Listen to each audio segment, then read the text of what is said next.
Student, good morning. आज का topic है सर्वनाम। सर्वनाम किसे कहते हैं? तो चलिए देखते हैं हम सर्वनाम की परिभाषा। जो शब्द संज्ञा के स्थान पर प्रयोग में लाए जाते हैं उन्हें हम सर्वनाम कहते हैं। सर्वनाम के भेद। सर्वनाम के निम्नलिखित 6 भेद होते हैं। सर्वनाम 6 प्रकार के होते हैं। तो पहला, पुरुषवाचक सर्वनाम।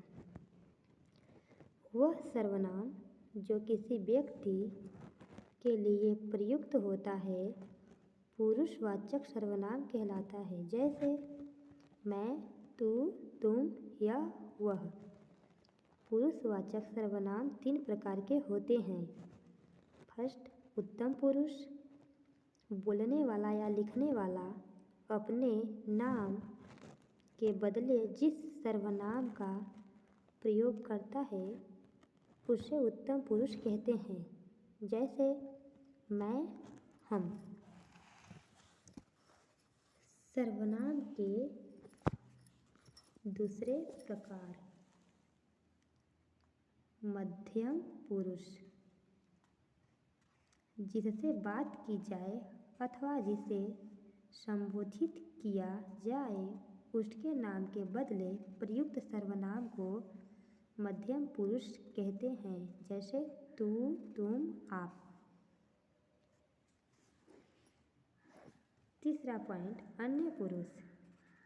जिसके बारे में बात करते हैं या लिखते हैं उसके नाम के बदले प्रयुक्त सर्वनाम को अन्य पुरुष सर्वनाम कहते हैं।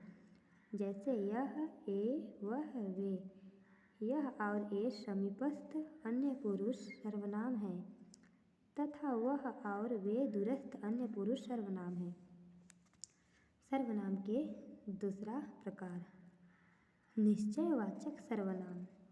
निश्चयवाचक सर्वनाम में वे सर्वनाम हैं जो किसी निश्चित व्यक्ति या वस्तु की ओर संकेत करते हैं।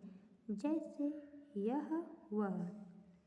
सर्वनाम के तीसरा प्रकार, अनिश्चयवाचक सर्वनाम।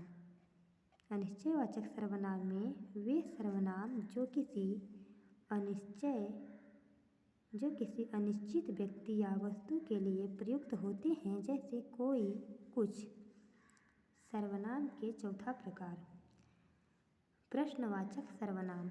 वे सर्वनाम जिनका प्रयोग किसी व्यक्ति या वस्तु के संबंध में प्रश्न पूछने के लिए होता है। जैसे कौन, क्या। सर्वनाम के पांचवा प्रकार, निजवाचक सर्वनाम।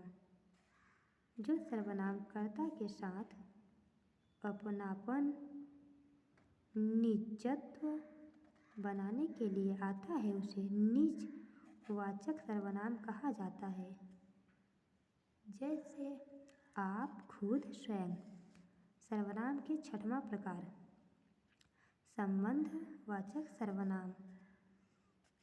संबंधवाचक सर्वनाम में वह सर्वनाम जो सर्वनाम साथ में आए किसी अन्य उपवाक्य में प्रयुक्त संज्ञा या सर्वनाम से संबंध बताने के लिए प्रयोग किए जाते हैं संबंध सूचक सर्वनाम कहलाते हैं।